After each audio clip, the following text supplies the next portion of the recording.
Je m'appelle Theodore C. Scott et je suis le conseiller de eau, hygiène et assainissement pour International Medical Corps IMC. Je suis l'ingénieur du site et je suis le superviseur de tous ces travaux ici à Rancolé. Le site Rancolé est d'abord partagé en deux parties. Il y a la partie rouge et la partie verte. Dans la partie verte, nous avons les bureaux, nous avons une petite pharmacie et nous avons le laboratoire.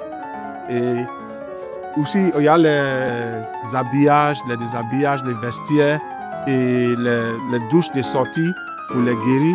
Et nous avons aussi les toilettes pour les staffs qui vont travailler ici. Et nous avons des plateformes pour recevoir les ambulances.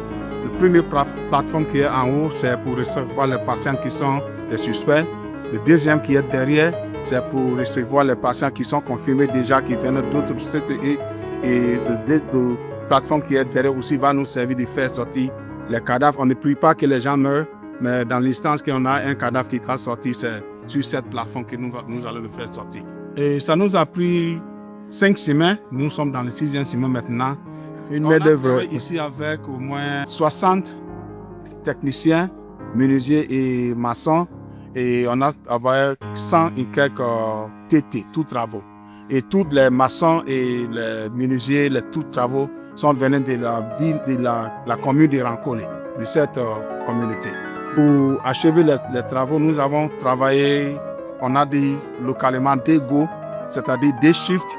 Le premier shift a commencé de 8h à 14h et le deuxième shift de 14h à 20h du soir pour pouvoir assurer les travaux. Dans les chambres des suspects, nous avons 40 chambres de suspects et nous avons 60 chambres de confirmés et nous avons 6 lits dans la maternité.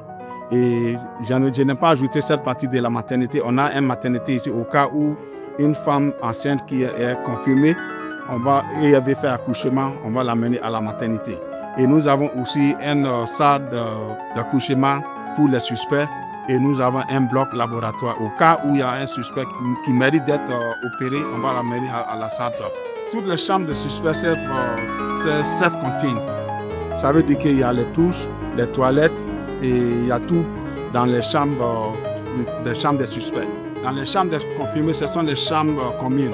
Il n'y a pas de douche personnelle comme chez les suspects. Mais il y a les douches et les toilettes communes que tout le monde dans les suspects, dans les confirmés vont utiliser. Et laisse-moi d'ajouter aussi, puisqu'on a observé dans toutes les CTE, les habits sont mélangés. Ici, à cette CTE, on a juste une salle confirmée spécifiquement pour les enfants. Les familles peuvent visiter les malades en passant par ici.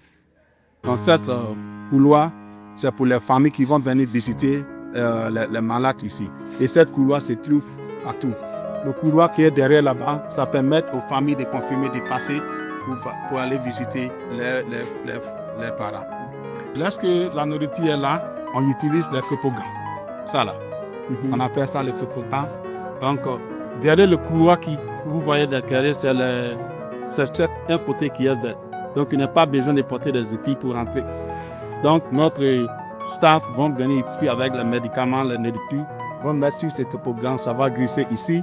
Et les membres de l'équipe qui est là va prendre. D'ailleurs, il faut équilibrer les travailleurs d'abord. Et les femmes, pour moi, amènent une activité spécifique aux travaux.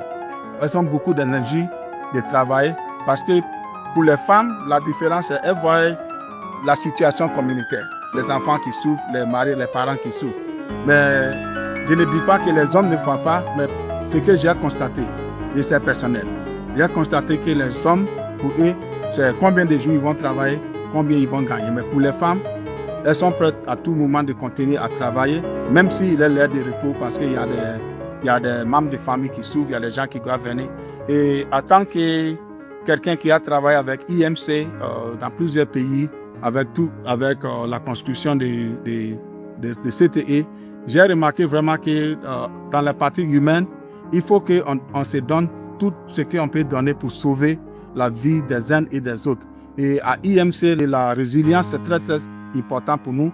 C'est pourquoi nous travaillons avec les membres de la communauté. Parce qu'on doit les former au cas où il y a une autre épidémie et il peut répondre avant que notre arrivant. Et aussi que je vais prendre ce temps pour dire remercier à tous les gens qui sont travaillés ici, tous les techniciens, les mamans, les papas, les tétés. Ils ont vraiment fourni un effort malgré qu'ils ont payé, mais de sorte que tu viens chaque jour, tu travailles de 8h à 20h du soir. Dans certaines communautés, tu ne peux pas avoir cette énergie, donc ils sont vraiment bien travaillés avec nous. On n'a pas eu beaucoup d'incidences et je vais aussi terminer en disant remercier encore à TOS, le gouvernement américain, pour tout le financement qu'ils nous ont donné pour achever tous ces deux. Je prends l'épidémie d'Ebola comme la guerre. C'est une guerre. Et je me vois comme un soldat. On ne peut pas cacher un soldat pendant la guerre.